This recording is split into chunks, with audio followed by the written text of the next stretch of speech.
This is Jean Ridley of Torre Cottage, Dromore, on behalf of the Information Centre Dromore, researching for the Oral History Project. I would now like to introduce... My name is Barry Unwin, Assistant Curator at Logan Botanic Gardens, near Stranraer. Now, how long have you been at the gardens? 17 years. And who... oh no, excuse me, that's not what I want to know. Do you work on your own at the gardens? Do you have to answer to a higher authority? Yes, Logan Botanic Garden is actually part of Scotland's National Botanic Garden. Our head office, if you like, is in Edinburgh, Royal Botanic Garden, Edinburgh. And who started the gardens? The McDougalls of Logan started the gardens at the middle of the last century. Was that ever part of the estate? Logan Estate, the Logan Estate. Yes, it was the private house to Logan, the private gardens to Logan House. So it was bought, presumably, was it by... No, in 1945 the McDougalls of Logan sold Logan House and the surrounding gardens to the Hambro family. Ah, yes. That was after the war, and they restored it after the ruination of the war years. Everything had got overgrown.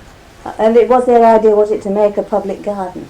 It was a public garden, it was always open to the public, and then I think in 1955 they set up the Logan Gardens Trust, who administered it and financed it until 1969, when the trust ran out of money. The garden and the house and was gifted to the Secretary of State for Scotland to be used as an annex to the Royal Botanic Garden, Edinburgh. Oh yes. And how do you go on about getting all these specimens of trees that you have, because they're from all over the world, aren't they? Well, originally I think the McDougalls would have subscribed to collectors who travelled abroad, people like George Forrest and Reginald Farrer, who used to travel extensively in China and these places collecting, and they could buy shares into the expedition, and in return they got seeds or plants what came back. There was actually quite a few gardens in the area who would have done this, like Loughinch, at Causewell. Oh yes. And the one over at Monreith. It's Herbert Maxwell's place. It's a very popular spot, isn't it? Lots of people visit you. How many visitors did you have this year? Well, this year we had 39,000. That's very good. Which was about 4% up on last year. Splendid. And do you decide what you would like to happen to the plots that you have in the various areas? You know, do you plan what yes, you're going to more or less we plant? have a free hand, provided we don't do anything drastic, or we don't propose doing anything drastic. Mm-hmm. My boss actually comes down from Edinburgh once every 5-6 weeks, and we generally spend a couple of hours talking through what we want to do. You know, for the winter work programme. The summer really is just routine maintenance. It's quite easy, but it's once the garden closes to the public that the hard work actually starts. Now I know there are some interesting things happened there, because recently had an American wedding there. Can you tell us about that? Well, 12 months ago, which was October 1989, I received a letter from a couple in America wishing to be married in the garden. At that time they thought the garden was part of the National Trust for Scotland. But I wrote back and asked them, told them that it wasn't part of the National Trust and that it was part of the Royal Botanic Gardens, Edinburgh. And the thing that concerned me was the legalities of the thing. You know, could people actually be married out of doors? Yes. In Scotland? Yes, would it be? Yes, and I understand. who would do the ceremony? So I phoned up the registrar in Stranraer, and they said as far as they know they can be married anywhere. Did they have to have a special licence to be married in the... No. Didn't they? No. And apparently in Scotland you can be married anywhere. Oh. Anywhere you like. Yeah, well I know a lot of, some of the people I've interviewed have said they were married in the pub round the corner, so I'm not surprised, but the garden would be a much nicer place. Yeah. And what happened? Well, after a lot of to-ing and fro-ing of correspondence, they arrived about the 7th or 8th of June, came in the garden. They'd never been to Scotland before, they'd never mind the garden. The bride's mother was had studied botany and she'd heard of Logan Botanic Garden, always had a yearning to visit. So they thought up the idea to hold a wedding there if at all possible. A splendid idea. I wondered how they'd found out about it, but obviously if that's the reason, Well, that then shows the international yes. renown of Yeah. it. And did they have some friends from America come over for the wedding? About 5 or 6 Oh. came over. The bride's mother, she was actually the matron of honour. Uh-huh. And the groom's mother, I think she was the best man. Oh yes, different. They had the groom's aunt as well, and one other person. They were the only ones that came from America. The people actually came from Iceland to the wedding, although they were British. Yeah. They'd met them in Illinois, where they come from. Have you had any other overseas visitors? Well, yes, we get overseas visitors every year. And this year we had the American the Rhododendron Society. They were on a world tour. Oh, They yes. came. How many came then? There's about 24, 26 of them. That's not bad. And then we had a party from New Zealand, the Phuket Rhododendron Foundation.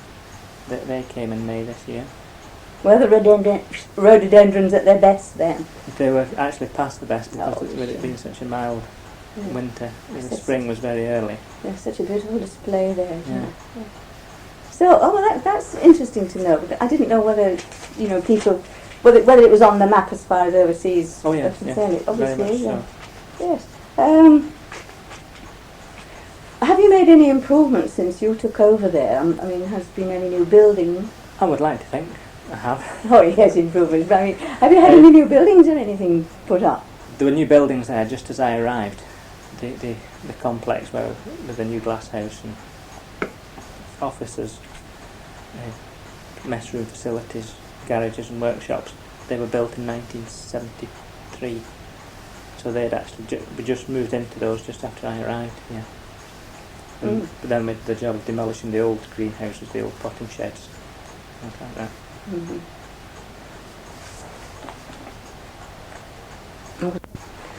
There are a lot of unusual plants grown at Logan. Is there any reason for this? And if so, tell me why. Well, the main reason, I think, is because of the Gulf Stream. The climate is influenced by the Gulf Stream. We're actually surrounded on almost 3 sides by the sea. We've got Luce Bay on one side, we've got Port Logan Bay on the other, and then we've got the Irish Sea. And the Gulf Stream flows up past us in the winter. So that And means... generally means that we have milder yes, so you can grow sort of milder tropical... winters. Yeah. Well, a lot of plants from the southern hemisphere, a lot of plants from Australia and New Zealand, Right. and Chile survive and in fact thrive out of doors, where in other parts of Scotland they would be killed. Yes. I suppose you are occasionally affected by wind and weather, are you? Wind Sort is of- the worst enemy we have. Wind can blow at any time. This year alone we had 40 days when it was gale force 8 or over in January and February. The 25th of January and the 25th of February we had force 12, well plus force 12, it was over force 12. Goodness me. Now, I know you have a lot of bedding plants there. Do you grow your own from seeds, or do you... No, Get them. our bedding plants are different from the type of bedding plants you would get in the parks department, for example. They're actually half-hardy perennials. We treat them as annuals, but they are actually true perennial plants, but the Oh, yeah. plants that are not hardy enough to survive the winter outside, so we take cuttings of them in the autumn, Oh, I see. overwinter them in the glass house, and then plant them out at the beginning of May once the danger of any frost, a late frost has passed. Have you any particular species in the gardens that are unique to Scotland or botanical gardens generally? We don't have any that are actually unique to Scotland or botanic gardens in general, but we do have quite a number of plants that are whose existence is threatened in the wild, Really? possibly because of habitat destruction, Uh-huh. overgrazing. Oh, yes. What about those beautiful blue poppies? I've never seen them anywhere Yeah. else. Why haven't I? Well, the Himalayan blue poppies and Echinopsis grandis, they are quite common, but I think we have quite a lot of them, and it is a particularly good strain. that they grow. Makes a beautiful display, Yeah. doesn't it? But are there those in other gardens in, Yes. in England and Yes. Scotland? Oh yes, They they're are? very common. Because I've never all seen them before. Oh, that's all right.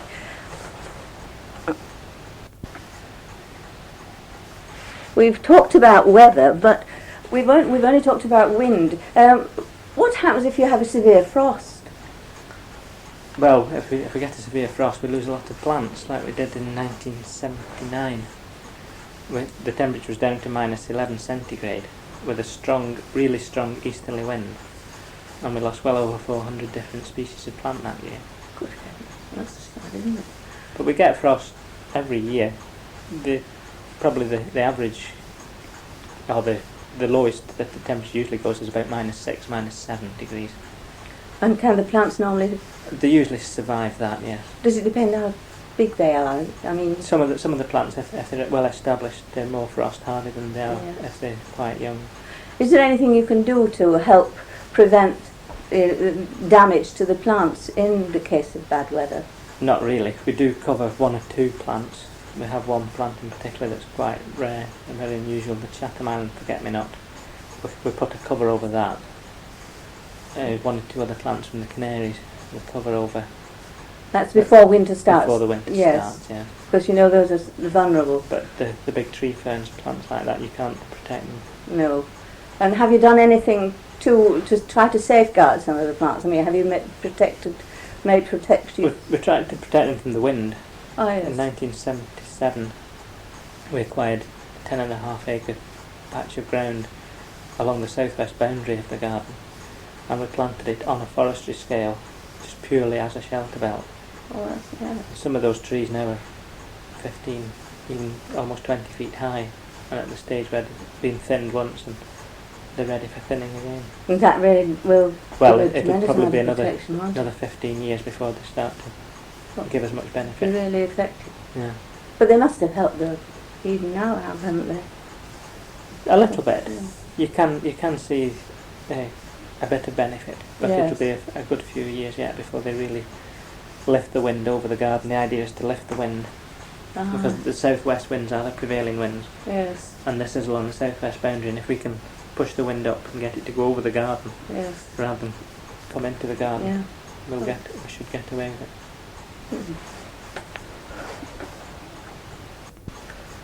When I walked around the gardens, I noticed that all the trees and the plants were all labelled. How much information do you put on those? But, well, the main bit of information is the name, the Latin name or the botanical name of the plant. It has the family, that's what family the plant belongs to, and the accession number, that is the number that we've given it, or the Royal Botanic Garden in Edinburgh have given to it. And all these records are stored on computer. Oh yes. And it also has the country of origin, where the plants come from. Yes, yes, I've noticed that. And some of the labels you might see, they have a cross on the top left-hand corner. That proves that the plant is of wild origin. Oh, That is, yeah? it's been collected in the wild by someone, and all that information is documented, so we know exactly who collected it, where it was collected, at what altitude. Goodness. Things I'm like still that. looking for crosses. And other labels have an asterisk, and that indicates that that particular plant is threatened in its natural habitat. Also, your records are really up to date. Yes. And some have a V on them, which means that they've been verified. The plants have been looked at and verified that that's what they actually are. Goodness, there's more to it than meets the eye. You think Yes. when you walk through it, it's just a pretty nice place to Yes, be. we have about 2,500 different plants in the garden, different species. And how many acres does the whole thing cover? About 24.5 acres altogether. It's quite a lot to look after, isn't it? Yeah. How many workers do you have there? 7 of us in total. Really? Yes, But all mind year you- round. I was going to say you need it though, don't Yeah. you? Because there's such a lot to be done. Do you find that you have to remove one particular type of plant to put something else in its place for a change or anything like that? Well, what we are trying to do is to increase the percentage of plants that are of wild origin. That is, plants that are being collected in the wild. Because if there to be any use, of any scientific value, then we have to know exactly where they were from and who collected them and things like that. So we're trying to increase the percentage of wild origin material that are held in the garden. In August 1988, we had 20% of the plants were of wild origin, and in February this year it was up to 25%. Oh, splendid. And by now it's nearer 30%. So people are still producing wild species from... Yes, we get seed catalogues from other botanic gardens throughout the world. Oh, I see. And they have people who go out into the wild collecting seed. We mark the seed lists, what we require. The seed then goes to the Royal Botanic Gardens in Edinburgh, where the propagation department raise the plants for us, and we take them down to Logan and plant them. Oh, splendid. So the ones we're interested in mostly are from Australia, New Zealand, Tasmania, South America. Very interesting. Why are the labels so complicated? Why are the plant names so complicated? Let's hold on a minute. Now, I notice that all the names are botanical names. Why do they have to be in sort of botanical terms? Well, they're it's actually in Latin, and it is an international language. You could go anywhere in the world and speak to a botanist and say Trachycarpus fortunei, say, for example, and they would know exactly what you were talking about. Mm-hmm. Whereas if you went and said chosen palm, then that was the common name for Trachycarpus, they wouldn't have a clue what you were talking about. And in Britain, even from county to county, common names vary. One plant can have a dozen different common names, but if it's only got one Latin name, and that is the correct name, and it's just as easy to learn the Latin name as it is the common name. Well, you might think that, but I think I find it very difficult. Yeah. A lot of the Latin names, the botanical names, actually describe the plants. The name describes what the plant looks like. Yes, I suppose if you look... colour or leaf form or where it's from. Very interesting. Is there anything special about Logan Gardens? Have you done something that other people haven't done? Anything out of the ordinary? The McDougalls of Logan were the first people to ever practice planting on what is now called peat walls. In 1927, the Kenneth McDougall wrote in the Royal Horticultural Society journal about how they planted on these peat terraces at Logan. Did they actually plant? That was the peat walls. They used peat blocks to create terraces. Oh, I see. And they grow acid-loving plants, rhododendrons and heather, and plants of the Ericaceae family. And will the plants actually feed from the walls? They don't actually feed. Does it destroy the walls in any way? They'll colonise the walls. They grow over them. After 2 or 3 years, yes. you don't actually see the blocks because the plants have... And do you have to replace them at all? Yes, that was one of the first jobs I did when I came to Logan in 1973, and we've just redone them again this year. Oh, so they do last quite a time? They last about 15 years. Oh, that's good, isn't it? It certainly looks neat. It's a very neat edging, isn't it? Yes. To see, I have noticed that. Well, peat walls are used in a lot of gardens now.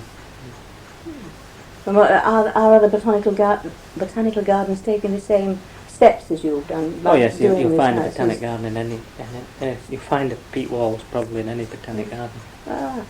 And a lot of the National Trust gardens, even private gardens. You go to garden centres, you find peat blocks on sale for making peat walls. And what is the benefit of that, as opposed to an ordinary sort of either wooden or stone or brick? Well, it's a lot more natural than building something of stone. Yes. The peat is very acid, which the plants in the rhododendron family or the Ericaceae family, they like acid conditions. Yes, yes. And raising them up onto like steps, it creates better drainage for the plants. They grow far better. Ah, that's interesting. It's easy to maintain. Uh-huh. And are these blocks specially pressed for botanical use? No, we just cut cut them from the peat bog. Do you? You do your own? We cut them ourselves last year, yes. We cut over 400 blocks. And have you got a peat bog near? Bless Walt, the other side of Stranraer, got them from. Oh. Well, that's interesting. I thought you probably... The original ones would have been cut from Logan moss, Uh-huh. but when we went to cut the blocks, we found that there were birch trees about 20 feet high growing on the peat bog, so we couldn't strip them off to get at the peat. Oh, goodness. Is it hard work digging out blocks? And are they all a special size? Do you... We roughly cut them about 8 inches by 8 inches and about 18 inches long, so they're quite heavy. Oh, yes. Do they dry out at all? I mean, They do dry out, yes. do they shrink then? They shrink after they've been put in initially. And what do you do But then? once the roots get into them, and they're all right. Yeah. Yes. I mean, this year, with it being a dry year, they did shrink quite a lot. We had to irrigate the blocks to stop the shrinkage. Oh. You've been at the gardens now for 17 years. What have you had to do during that time? How did you start? When I came to Logan, I came as garden supervisor. That meant I was responsible to the assistant curator, who was Martin College in those days.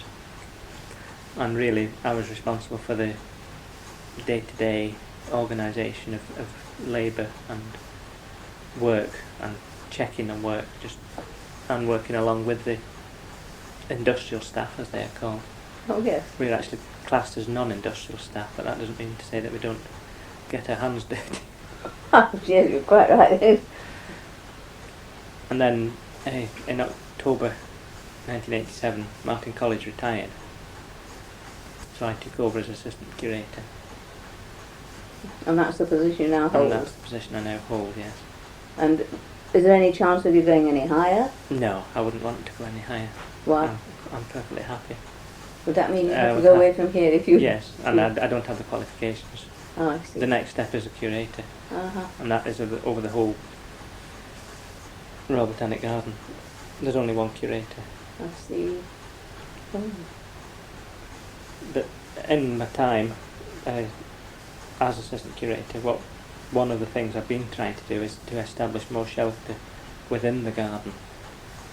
And as the plants that we're supposed to grow plants from the southern hemisphere. That is our main sort of aim whenever possible. We're trying to use plants from the southern hemisphere as shelter plants.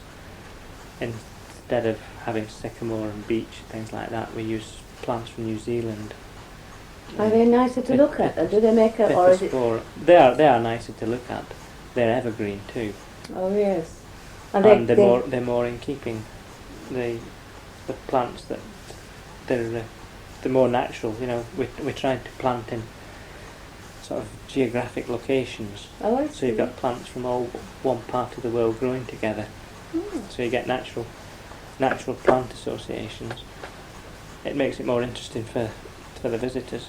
Oh, if yes. they can go to an area and look and see all New Zealand plants, or see all Chilean plants. Oh, yes, of course. I mean, it's not hard and fast rule, but wherever possible, try to keep them in more or less geographical locations. So that's why we've created a few beds in this way the last 2 or 3 years. Do you sell any of the plants from the garden? Up to now, we've never sold any plants, but in 1986, we were hived off. We were civil servants up to that point. Oh, yes. We were part of the Department of Agriculture and Fisheries for Scotland. But in 1986, we were hived off and we became a Quango, which is a non-government organisation. And a board of trustees were appointed to be responsible for the running of the garden. And when I say the garden, I mean Royal Botanic Garden, Edinburgh. Yes. And its outstations, or its specialist gardens, as we know. Oh. And last year, when the trustees visited Logan, they decided that we should start selling plants. Oh, that's good. So I should imagine. from the 15th of March next year, we will be selling plants and seeds. That should do quite a good trade out there. Well, we're always getting asked, do we sell plants? That's one question we always get asked. Yes. Our members of the public, do we sell plants? Yeah. If not, where can they buy certain plants that we have? You don't do any fruit trees, do you, from any No, foreign nothing countries? like that. Don't. Just the Just shrubs and trees and shrubs. Yes, yeah. And you've also got a very nice salad bar there, haven't you? That. Yes, that is actually nothing to do with me. It is a franchise. Oh. Oh, I thought it was part of the amenities that was. It is part of the amenity, Yes. but we're not responsible for it. Oh, I see. It's let out every year. Oh. But it's very popular, especially with the locals. A lot of locals use it. Mm. And I think that's a good thing, that it brings locals into the garden as well, because funnily enough a lot of locals have never been to the garden. Oh, it's amazing. People travel from all over the world to visit the garden, and yet people who live on the doorstep very often don't go. Well, it's certainly a delightful place, and you've got some lovely seats in strategic points where you can sit and gaze around it. I think it's beautifully arranged.